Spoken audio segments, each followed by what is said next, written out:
Now we're going to take what we just learned with our graph that we have here, and we did this first triangle with the points 2, 4, and 6, 1. Now remember, our answer for that was 5 units.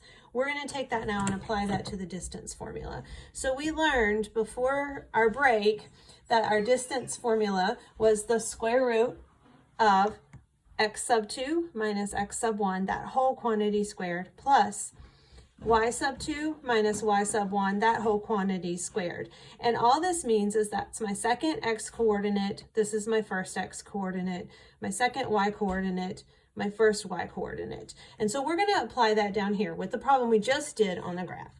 So 2, 4, so that means this is my first x, my first y. Remember, it always goes x and then y. This is my 6, 1 is my second x, my second y. So I'm going to substitute those in. So my second x is 6 minus my first x is 2.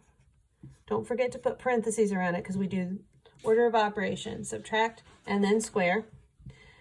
Then for my y's, my second y is 1, my first y is 4, 1 minus 4, put parentheses around that and then square it. Now with order of operations, we're going to go through and do those parentheses first.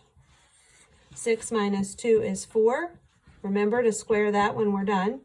1 minus negative 4 is negative 3. Remember, that's negative 3 squared. So it's like negative 3 times negative 3. Negative times a negative will give you a positive. So we have 4 squared is 16 plus negative 3 squared is 9. Now we do our addition. 16 plus 9 is 25, and the square root of 25 is 5 units.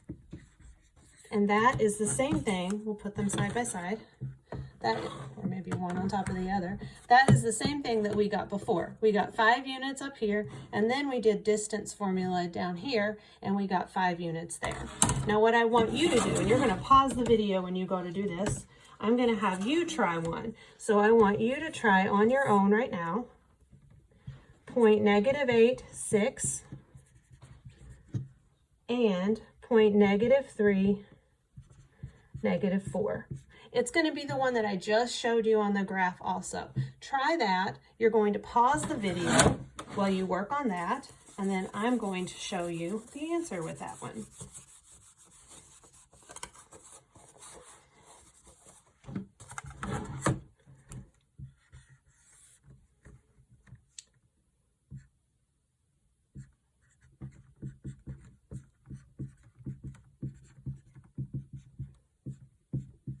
You didn't pause the video, do that so that you're not just copying down the answer. Remember that our point was -8, 6 and -3, -4. So my second x is -3. My first x is -8. Be careful, that's subtracting a negative. My second y is -4.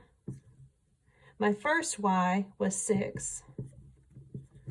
When I take -3, subtract -8, remember subtracting a negative is the same as, waiting for you to finish that, adding a positive. So that's -3 plus 8, square that. -4 minus 6 is -10. Remember that's the same as -10 times -10. -3 plus 8 will give you positive 5 squared. -10 plus -10 will give you 100. 5 squared is 25 plus 100. That gives you the square root of 125. Remember, we had to go to our calculator before for that one. I actually still have it on my calculator, so it gives me approximately 11.18 units. And that's the same thing that we got when we did that on the graph. So now that you have watched the video, you've reminded yourself about how to use Pythagorean theorem and the distance formula, I'm going to have you go log into Woot Math today, and you are going to do an activity there. So I hope y'all are doing great, and keep on doing your math every single day.